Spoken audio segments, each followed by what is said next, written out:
మహబూబాబాద్ జిల్లా ఇందిరమ్మ ఇళ్ల బిల్లులు చెల్లింపులో అధికారుల అవినీతి బాగోగం బట్టబయలయ్యింది. ఇళ్ల మంజూరు జాబితాలో ఉన్న లబ్ధిదారులను పక్కదారి పట్టించి వేరే పేర్లు చేర్చి ఆ అమాయక ఆదివాసీ కుటుంబానికి ఒప్పంద పత్రాన్ని అందజేశారు. ఏళ్ల సొంతింటి కల నెరవేరిందని ఆశతో ఉన్న ఇల్లు తీసేసి ప్రభుత్వం నిబంధనలకు అనుగుణంగా నూతన ఇందిరమ్మ ఇంటి పనులు ప్రారంభించారు. మొదటి విడత బిల్లు కోసం అధికారులను సంప్రదించారు. కట్ చేస్తే సీన్ రివర్స్. ఇల్లు మంజూరు ఒకరికి, బిల్లు చెల్లించేది మరొకరికి. గట్టి సమ్మక్క అనే పోలితే ఒకే పేరుతో రెండు వేర్వేరు ఊర్లకు సంబంధించిన లబ్ధిదారులను ఆసరా చేసుకుని అవినీతికి సిద్ధమైన పంచాయతీ కార్యదర్శి, ప్రజా ప్రతినిధుల తీరుపై స్థానికులు ఆగ్రహం వ్యక్తం చేస్తున్నారు. నిరుపేదల సొంతింటి కలపై విషం చిమ్మిన పంచాయతీ కార్యదర్శి, పర్యవేక్షణ అధికారులపై వెనకుండా నడిపించిన ప్రజాప్రతినిధులపై కఠిన చర్యలు తీసుకోవాలని సుష్మి, కర్ణగంటి గ్రామస్తులు డిమాండ్ చేస్తున్నారు.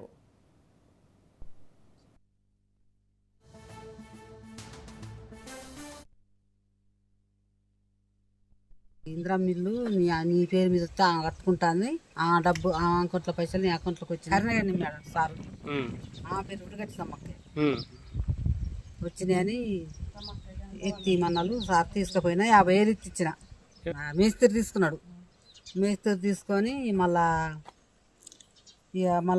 కార్యదర్శి మేడం వచ్చింది కొత్తగూడ నుంచి. ఆ మేడం అన్నది కదా కేసు అయిద్దమ్మా, మళ్ళీ ఈ పైసలు రిటర్న్ పైకి పోవాలంటే మళ్ళీ గూడూరు తీసుకెళ్ళింది సార్. నన్ను గూడూరు తీసుకుపోయి 50,000 మళ్ళీ ఉన్న 50,000 కలిపి మళ్ళీ పైకి పంపిండు. పంపినాక మళ్ళీ ఇంటికి తీసుకొచ్చాను సార్. మన ఇల్లు వచ్చిందా? రాలేదు సార్, ఇల్లు రాలేదు. వచ్చింది తెలుస్తలేదు, రాని తెలుస్తలేదు. నీకు ఇల్లు వచ్చిందంటే మేస్త్రి చెప్పిండు సార్. నా కొడుకు నీకు అంగన్వాడీ ఆయమ్మ నీకు డబ్బులు పడతాయి కదా. నేను దిగిపోయినా సార్. 60,000 పడ్డాయని దిగిపోతే 60 లక్ష రూపాయలు కొడుతుంది ప్రభుత్వం. నీ డబ్బులు కూడా పడ్డాయేమో, నీ కూడా ఎత్తిస్తాను అమ్మ, నువ్వు లాస్ అవుతావు అని నా కొడుకు తిట్టిండు.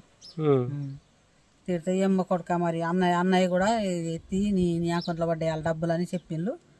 ఇక ఎత్తి ఇచ్చిన సార్. ఇక మళ్ళీ ఆ పైసలు నాకు అడబెట్టంటే నాకు ఖర్చు అయినాయి కదా అని తర్వాత ఇస్తాను ఇచ్చిండే. ఇస్తేనే మళ్ళీ రోజు ఈ మేస్త్రి అన్నాడు నాకు అక్కడ అన్నీ లేవు, నేను కారు తీసుకొచ్చింది కదా నన్ను తీసుకపోదానికి, కారు కింద ఇచ్చిన అన్నాడు.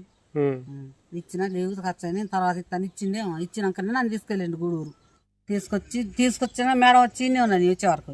అమ్మ నువ్వు డబ్బులు ఎత్తినావు అంటే ఇచ్చిన మేడం, మేస్త్రి తీసుకున్నాడు, ఎత్తగానే తీసుకున్నాడు. ఇక్కడికి వెళ్ళి వచ్చాడంటే ఆ డబ్బులు నీకాన్నే ఉండని తీయకంటే ఆయన ఎత్తినప్పుడే తీసుకున్నాడు అని జోలు పెట్టుకున్నాడు. అయితే ఇక అంతకుముందు సర్పంచ్ కూడా వచ్చాను కదా, నాకు అక్కడ పెట్టి నువ్వు ఖర్చు పెట్టుకుంటావు అంటే సర్పంచ్ తీసుకున్నట్టు.